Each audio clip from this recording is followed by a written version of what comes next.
ഹിസ്ബുള്ളക്കെതിരെ അതിരൂക്ഷമായ ആക്രമണം തുടരുകയാണ് ഇസ്രായേലി സേന. ഇന്നേ ദിവസം രാവിലെ മുതൽ അതിരൂക്ഷമായ വ്യോമാക്രമണം ലെബനന്റെ വിവിധ ഭാഗങ്ങളിൽ ഇസ്രായേലി സേന നടത്തി. ലെബനനിലെ ഹിസ്ബുള്ള ബന്ധമുള്ള കെട്ടിടങ്ങളിൽ നിന്ന് ഒഴിഞ്ഞു പോകാനുള്ള വമ്പൻ മുന്നറിയിപ്പാണ് ലെബനീസ് പൗരന്മാർക്ക് ഇസ്രായേലി സേന നൽകിയിരിക്കുന്നത്. അതായത് തെക്കൻ ലെബനന്റെ വിവിധ ഭാഗങ്ങളിൽ നിന്ന് എത്രയും വേഗം ഒഴിഞ്ഞു പോവുക, അല്ലാത്ത പക്ഷം ആക്രമണങ്ങളിൽ നിങ്ങൾക്ക് പരിക്കേൽക്കുകയോ നിങ്ങളുടെ ഉറ്റവരും ഉടയവരും കൊല്ലപ്പെടുകയോ ചെയ്യാം. ഇതാണ് ഇസ്രായേലി സേന ലെബനനിൽ പുറത്തിറക്കിയ പുതിയ മുന്നറിയിപ്പ് വ്യക്തമാക്കുന്നത്. കഴിഞ്ഞ 24 മണിക്കൂർ മാത്രം നടത്തിയ ആക്രമണത്തിൽ 558 ഹിസ്ബുള്ള തീവ്രവാദികളെ കൊലപ്പെടുത്തിയെന്നാണ് ഇസ്രായേലി സേന അവകാശപ്പെടുന്നത്. ഹിസ്ബുള്ളയുമായി ബന്ധമുള്ള പ്രധാനപ്പെട്ട ഇടങ്ങളിലൊക്കെ തന്നെ എയർ സ്ട്രൈക്ക്, വ്യോമാക്രമണം നിരന്തരമായി ഉണ്ടാകുന്നു. ഇന്ന് രാവിലെ തന്നെ വലിയൊരു ആക്രമണം ഈ ലെബനന്റെ മധ്യഭാഗത്ത് നടത്തിയെന്നാണ് IDF വ്യക്തമാക്കുന്നത്. ഹിസ്ബുള്ളക്കെതിരെയുള്ള ആക്രമണം എത്രയും വേഗം പൂർത്തിയാക്കാനുള്ള നിർദ്ദേശമാണ് ഇസ്രായേലി സേനയ്ക്ക് ഇസ്രായേൽ പ്രധാനമന്ത്രി ബെഞ്ചമിൻ നെതന്യാഹു നൽകിയിരിക്കുന്നത്. കൂടുതൽ വ്യോമാക്രമണങ്ങൾ, ഡ്രോൺ ആക്രമണങ്ങൾ, റോക്കറ്റ് ആക്രമണങ്ങളൊക്കെ നടത്തിക്കൊണ്ട് തെക്കൻ ലെബനനിലെ ഹിസ്ബുള്ള കേന്ദ്രങ്ങളെ പൂർണ്ണമായും നിർവീര്യമാക്കുക. കരയുദ്ധത്തിന് തയ്യാറായി ഇസ്രായേലിന്റെ വടക്ക് ഭാഗത്ത് ഇസ്രായേലി സേന നിലയുറപ്പിച്ചിരിക്കുകയാണ്. ടാങ്ക് വേദ മിസൈലുകൾ തയ്യാറാണ്, കവചിത ടാങ്കുകൾ തയ്യാറാണ്. ആയിരക്കണക്കിന്, പതിനായിരക്കണക്കിന് ഇസ്രായേലി ഭടന്മാർ, IDFന്റെ സർവസജ്ജരായിട്ടുള്ള ഭടന്മാർ ആ മേഖലയിൽ ഒരു വാക്കിനായി, ഒരു നിർദ്ദേശത്തിനായി കാത്തു നിൽക്കുകയാണ്. ലെബനനുള്ളിൽ കയറി വലിയ തോതിലുള്ള ആക്രമണം നടത്തി ഹിസ്ബുള്ളയുടെ ലെബനനുള്ളിൽ കയറി വമ്പൻ തോതിലുള്ള ആക്രമണം നടത്തി ഹിസ്ബുള്ളയുടെ ശക്തി കേന്ദ്രങ്ങളെ തച്ചു തകർക്കുകയാണ് ഇസ്രായേലിന്റെ വ്യോമസേന.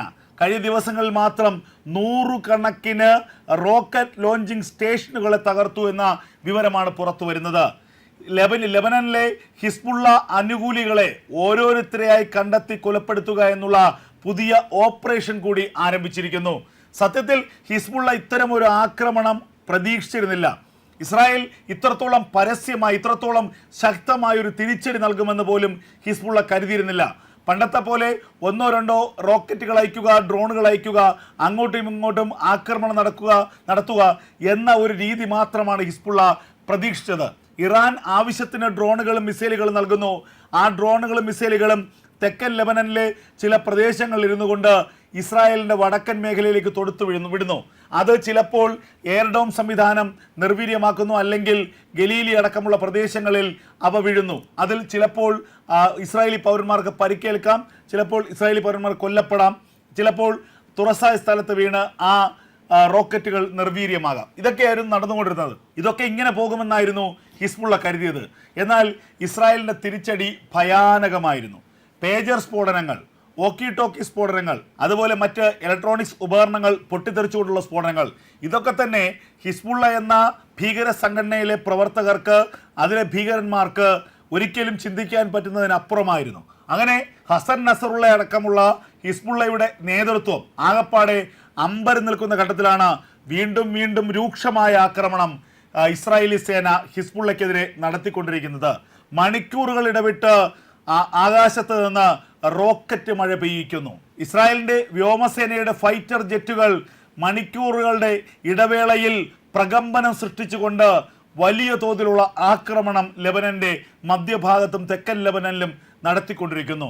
ഹിസ്ബുള്ളയുമായി ബന്ധമുള്ള കെട്ടിടങ്ങളെല്ലാം തകർന്നു തരിപ്പണമാവുകയാണ്. ലെബനനിലെ ആരോഗ്യ മന്ത്രാലയം കുറ്റപ്പെടുത്തുന്നത് സാധാരണക്കാരായ സിവിലിയന്മാരാണ് കൊല്ലപ്പെടുന്നതെന്നാണ്.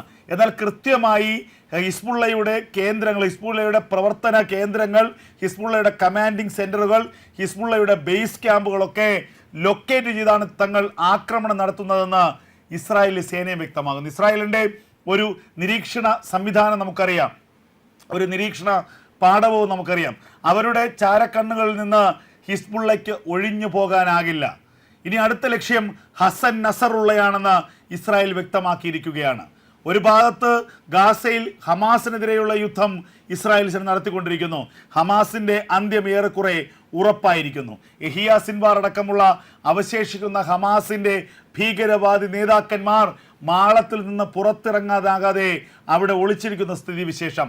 മറുഭാഗത്ത് ഹിസ്ബുള്ള എന്ന മറ്റൊരു ഭീകര സംഘടനയ്ക്കെതിരെ തുറന്ന യുദ്ധം തന്നെ ഇസ്രായേൽ ആരംഭിച്ചിരിക്കുന്നു. തുറന്ന യുദ്ധം എന്ന് പറഞ്ഞാൽ ഏറ്റവും രൂക്ഷമായ യുദ്ധം. ഹമാസിനെതിരെയുള്ള യുദ്ധം നടത്തിയതുപോലെ ഒരു വർഷക്കാലമൊന്നും നീണ്ടു നിൽക്കുന്ന യുദ്ധം നടത്താൻ ഇസ്രായേലിന് താല്പര്യമില്ല. എത്രയും വേഗം ഈ ആക്രമണം അവസാനിപ്പിക്കുക. ഹിസ്ബുള്ളയുടെ പ്രധാനപ്പെട്ട തെക്കൻ ലെബനനിലെ ശക്തി കേന്ദ്രങ്ങൾ, ആയുധശാലകൾ, ആയുധപ്പുരകളൊക്കെ തന്നെ ആക്രമിച്ച് ഇല്ലാതാക്കുക. ഗാസയേക്കാൾ ചിലപ്പോൾ എളുപ്പമായിരിക്കും ഇസ്രായേലിന് ഈ ലെബനനിലെ ആക്രമണം. കാരണം ഗാസയിൽ ഹമാസിൻ്റെ ഭൂഗർഭ തുരങ്കങ്ങൾ, കിലോമീറ്ററുകൾ നീണ്ടുള്ള ഭൂഗർഭ അറകൾ, ഗാസ മെട്രോ എന്നറിയപ്പെടുന്ന ഹമാസിൻ്റെ ഏറ്റവും ശക്തി കേന്ദ്രങ്ങളായിരുന്ന ആ അറകളായിരുന്നു ആക്രമണത്തിന് ഇസ്രായേലിന് തടസ്സമായിരുന്നത്. എന്നാൽ ലെബനനിൽ അത്തരമൊരു തടസ്സം ഇസ്രായേലിന് നേരിടേണ്ടി വരില്ല. ലെബനനിലെ ഹിസ്ബുള്ള കേന്ദ്രങ്ങളൊക്കെ തന്നെ കണ്ടെത്താൻ എളുപ്പമാണ്. ആ കേന്ദ്രങ്ങൾ കണ്ടെത്തിക്കൊണ്ട് അതിരൂക്ഷമായ ആക്രമണങ്ങൾ ഇസ്രായേൽ ഓരോ മണിക്കൂറിലും നടത്തിക്കൊണ്ടിരിക്കുകയാണ്. ഏറ്റവും പുതിയതായി തെക്കൻ ലെബനനിലെ ഹിസ്ബുള്ള സൈറ്റുകൾ, പ്രത്യേകിച്ച് ഭീകര സംഘം ആയുധങ്ങൾ ശേഖരിക്കുന്ന ഭീകര സംഘത്തിൻ്റെ അംഗങ്ങൾ താമസിക്കുന്ന വീടുകളൊക്കെ തന്നെ ബൊക്ക താഴ്വരയിൽ ആക്രമിച്ച് നശിപ്പിച്ചതായി ഇസ്രായേൽ സേന അവകാശപ്പെടുകയാണ്. ഈ ആക്രമണം കഴിഞ്ഞ ദിവസം ആരംഭിച്ചത് മുതൽ 558 ഹിസ്ബുള്ള തീവ്രവാദികളെ കൊലപ്പെടുത്തിയെന്നാണ് ഇസ്രായേൽ സേന അവകാശപ്പെടുന്നത്. 558 പേർ കൊല്ലപ്പെടുമെന്നും അവരിൽ സിവിലിയന്മാർ നിരവധി ഉൾപ്പെടുന്നുവെന്നും ലെബനീസ് ആരോഗ്യ മന്ത്രാലയം വ്യക്തമാക്കുന്നു. 1835 പേർക്ക് 24 മണിക്കൂറിനിടയിലുണ്ടായ ആക്രമണത്തിൽ ഗുരുതരമായി പരിക്കേറ്റുവെന്നാണ് ലെബനീസ് ആരോഗ്യ മന്ത്രാലയത്തിന്റെ ഏറ്റവും പുതിയ കണക്കുകൾ വ്യക്തമാക്കുന്നത്. ലെബനനുള്ളിൽ കയറി വമ്പൻ തോതിലുള്ള ആക്രമണം നടത്തി ഹിസ്ബുള്ളയുടെ ശക്തി കേന്ദ്രങ്ങളെ തച്ചു തകർക്കുകയാണ് ഇസ്രായേലിന്റെ വ്യോമസേന. കഴിഞ്ഞ ദിവസങ്ങളിൽ മാത്രം 100 കണക്കിന് റോക്കറ്റ് ലോഞ്ചിങ് സ്റ്റേഷനുകളെ തകർത്തു എന്ന വിവരമാണ് പുറത്തു വരുന്നത്. ലെബനനിലെ ഹിസ്ബുള്ള അനുകൂലികളെ ഓരോരുത്തരെയായി കണ്ടെത്തി കൊലപ്പെടുത്തുക എന്നുള്ള പുതിയ ഓപ്പറേഷൻ കൂടി ആരംഭിച്ചിരിക്കുന്നു. സത്യത്തിൽ ഹിസ്ബുള്ള ഇത്തരം ഒരു ആക്രമണം പ്രതീക്ഷിച്ചിരുന്നില്ല. ഇസ്രായേൽ ഇത്രത്തോളം പരസ്യമായി, ഇത്രത്തോളം ശക്തമായൊരു തിരിച്ചടി നൽകുമെന്ന് പോലും ഹിസ്ബുള്ള കരുതിയിരുന്നില്ല. പണ്ടത്തെ പോലെ ഒന്നോ രണ്ടോ റോക്കറ്റുകൾ അയക്കുക, ഡ്രോണുകൾ അയക്കുക, അങ്ങോട്ടും ഇങ്ങോട്ടും ആക്രമണം നടത്തുക എന്ന ഒരു രീതി മാത്രമാണ് ഹിസ്ബുള്ള പ്രതീക്ഷിച്ചത്. ഇറാൻ ആവശ്യത്തിന് ഡ്രോണുകളും മിസൈലുകളും നൽകുന്നു. ആ ഡ്രോണുകളും മിസൈലുകളും തെക്കൻ ലെബനനിലെ ചില പ്രദേശങ്ങളിൽ ഇരുന്നു കൊണ്ട് ഇസ്രായേലിൻ്റെ വടക്കൻ മേഖലയിലേക്ക് തൊടുത്തു വിടുന്നു.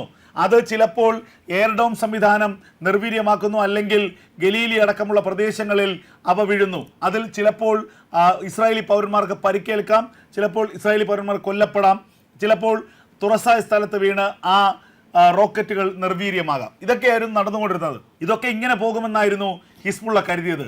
എന്നാൽ ഇസ്രായേലിൻ്റെ തിരിച്ചടി ഭയാനകമായിരുന്നു.